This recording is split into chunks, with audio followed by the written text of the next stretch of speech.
సామాజిక పెన్షన్లు పెంచారు అన్న ఆనందం చేతివాటంగాళ్ల మధ్యన పడి నోట్లు కొన్ని సైడ్ కావడంతో పెన్షనర్లు లబోదిబోమనాల్సిన పరిస్థితి అని అంటున్నారు. మొదటి నెలలోనే అవినీతి జరిగిందా? పెన్షన్ పెంచిన మొత్తాల ఏరియర్స్ అన్ని కలిపి దక్కాల్సిన 7,000 రూపాయలలో 500 రూపాయలు నొక్కేశారా అన్న చర్చ సాగుతోంది. విషయానికి వస్తే పల్నాడు జిల్లా మాచర్లలో పెన్షన్ల పంపిణీలో సచివాలయ ఉద్యోగులు చేతివాటం ప్రదర్శించారు అని ఆరోపణలు వెల్లువెత్తుతున్నాయి. స్థానిక ఎరుకల కాలనీలో పెన్షన్ లబ్ధిదారులకు 7,000 రూపాయలకు బదులుగా 6,500 రూపాయలు ఇచ్చారని అంటున్నారు. దీంతో ఈ విషయం వెలుగు చూసింది. పెన్షనర్లు వృద్ధులైతే కావచ్చు కానీ వారికి తెలివి లేదనుకుంటే పొరపాటే కదా.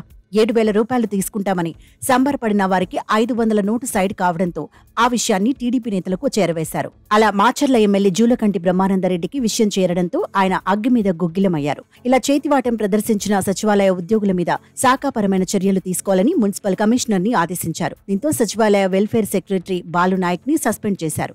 ఇదిలా ఉంటే ఈ ఒక్కచోటే కాదు, చాలా చోట్ల ఇలాగే జరుగుతుంది అని వైసీపీ వారు ప్రచారం చేస్తున్నారు. కొన్ని చోట్ల 700 కమిషన్ తీసుకున్నారని సోషల్ మీడియాలో వైరల్ అయింది. వైసీపీ పాలనలో ఎప్పుడూ ఇలా అవినీతి లంచాలు అన్నవి లేకుండా నేరుగా పెన్షన్ లబ్ధిదారులకు అందేదని ఇప్పుడు చూస్తే చేతివాటం ప్రదర్శిస్తూ మొదటి నెలలోనే మోసం చేస్తున్నారు అని వైసీపీ సోషల్ మీడియా వేదిక తన పోస్టులతో రచ్చ చేస్తోంది. అంతేకాదు, మొదటి నెల కాబట్టి సచివాలయాల సిబ్బందితో పెన్షన్ ఇప్పించారని, అలా కాకుండా రానున్న రోజులలో వారిని పక్కన పెట్టి టీడీపీ తన మనుషులతో అయినా పూర్వం మాదిరిగా జన్మభూమి కమిటీలతో పెన్షన్లు ఇప్పిస్తే అప్పుడు పూర్తిగా అవినీతి జరుగుతుందని హెచ్చరిస్తోంది. గతంలో జన్మభూమి కమిటీలలో వారు అంతా ఎప్పుడు పూర్తి స్థాయి పెన్షన్ ఇవ్వలేదని కూడా గుర్తు చేస్తున్నారు.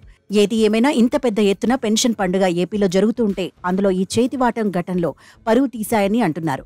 ఇది ఒక విధంగా మచ్చలాగానే మారాయని అంటున్నారు. చూడాలి మరి ప్రభుత్వం ఏ మెకానిజంతో పెన్షన్లు పూర్తిగా లబ్ధిదారులకు అందేలా చర్యలు తీసుకుంటుందో. ఎందుకంటే వైసీపీ డేగ కళ్లతో వీటిని గమనించటం, ఏకి పారేయడం ఖాయం. అందుకే జాగ్రత్త పడాల్సిందే అంటున్నారు.